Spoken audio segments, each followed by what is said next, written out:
Hello guys, कैसे हैं आप सभी। आशा करते हैं कि आप सभी ठीक होंगे, मस्त होंगे। तो गाइज आज हम देखेंगे जो बीए सेकेंड ईयर है, थर्ड सेमेस्टर का जो हिंदी, जिसमें ध्रुव स्वामी नाटक पढ़ना है।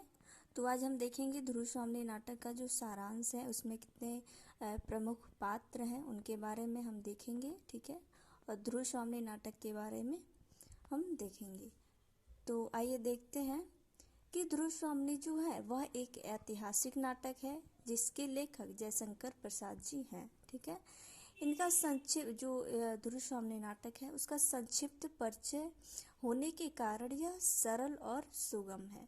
स्वर्गीय सम्राट जो समुद्रगुप्त होता है, उसके दो पुत्र होते हैं, ठीक है, रामगुप्त और चंद्रगुप्त। जो समुद्रगुप्त हैं वह रामगुप्त को अपना उत्तराधिकारी नहीं बनाना चाहते हैं, वह चंद्रगुप्त को ही उत्तराधिकारी बनाना चाहते हैं।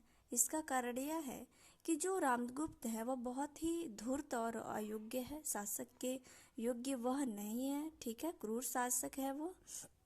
इसी कारण चंद्रगुप्त को ही वह अपना उत्तराधिकारी बनाना चाहते हैं, ठीक है। फिर किंतु षड्यंत्र के द्वारा जो एक शिखर स्वामी थे, ठीक है, जो मंत्री थे, उनके सहयोग से रामगुप्त शासक तो बनता ही है, फिर साथ ही जो चंद्रगुप्त की अर्धांगिनी मतलब कि जो प्रेमिका थी उसको भी अपनाना चाहता था। ध्रुव स्वामी को अपनी पत्नी बना लेता है, ठीक है। फिर ध्रुव स्वामी का विवाह धर्म और अग्नि को साक्षी मानकर हुआ था, किससे, रामगुप्त से। किंतु अपने तथा कथित पति रामगुप्त से उसे पति सुख कभी भी प्राप्त नहीं हो सका, उसकी मर्जी के खिलाफ शादी हुआ था।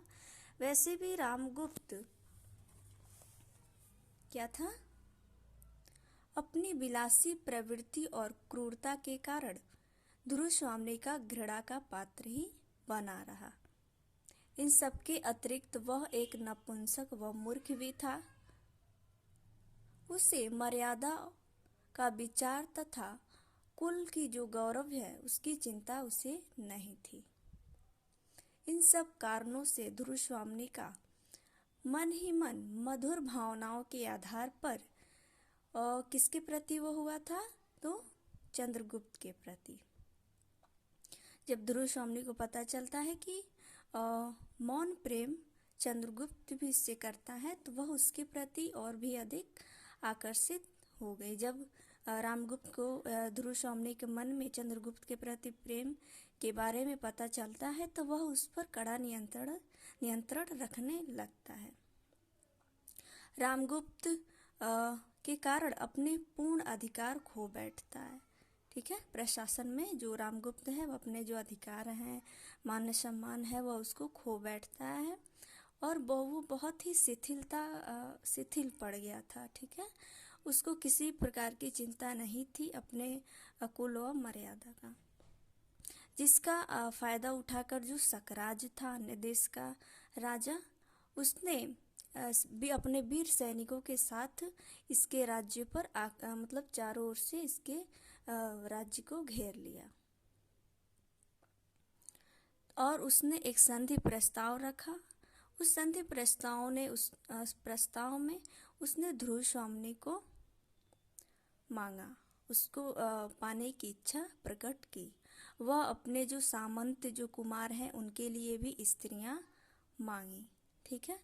इस अशिष्ट शर्त को सुनकर रामगुप्त का जो हृदय है वह बिल्कुल भी निर्लज्जित नहीं हुआ, वह तनिक भी विचलित नहीं होता है। वह इस शर्त को स्वीकार लेता है और अपने महामंत्री शिखर की सम्मति से वह मार्ग जो प्रस्ताव था वह स्वीकार करने का निश्चय करता है। रामगुप्त की जो क्रूरता एवं पौरुष के चरम पतन को देखकर ध्रुव स्वामी का हृदय घृणा से भर जाता है। वह रामगुप्त के पांव पड़कर प्रार्थना करती है कि वह उसे परपुरुष की अंग सायनी न बनने दे, किंतु रामगुप्त उसकी एक भी नहीं सुनता है। वह विनती करती है कि आप ऐसा प्रस्ताव क्यों स्वीकार कर रहे हैं। ठीक है। फिर चंद्रगुप्त गुप्त कुल की मर्यादा की रक्षा के लिए दृढ़ प्रतिज्ञ हो जाता है और परिस्थिति की भयंकरता को देखते हुए वह निश्चय करता है कि स्त्री भेष धारण करके महादेवी मतलब कि ध्रुवस्वामिनी के रूप में सकराज के सामने जाएगा और वह वहां जाके जो सकराज है उसकी हत्या कर देगा, जिससे ध्रुवस्वामिनी और जो गुप्त कुल की मर्यादा है वह बच जाएगी। ठीक है। तो जो ध्रुवस्वामिनी नाटक था यह पूछा जाएगा कि किस काल का है, तो यह गुप्त काल का है। ध्रुवस्वामिनी नाटक का जो प्रकाशन था वो 1933 में इसका प्रकाशन हुआ था। ठीक है।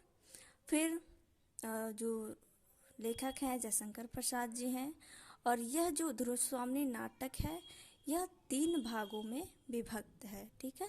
इसमें जो प्रमुख पात्र हैं वह रामगुप्त, चंद्रगुप्त, समुद्रगुप्त हैं, फिर शिखर स्वामी है, फिर कोमा है, फिर मिहिर सेन है जो कोमा के पिता हैं, और कोमा जो है वह सकराज की प्रेमिका है।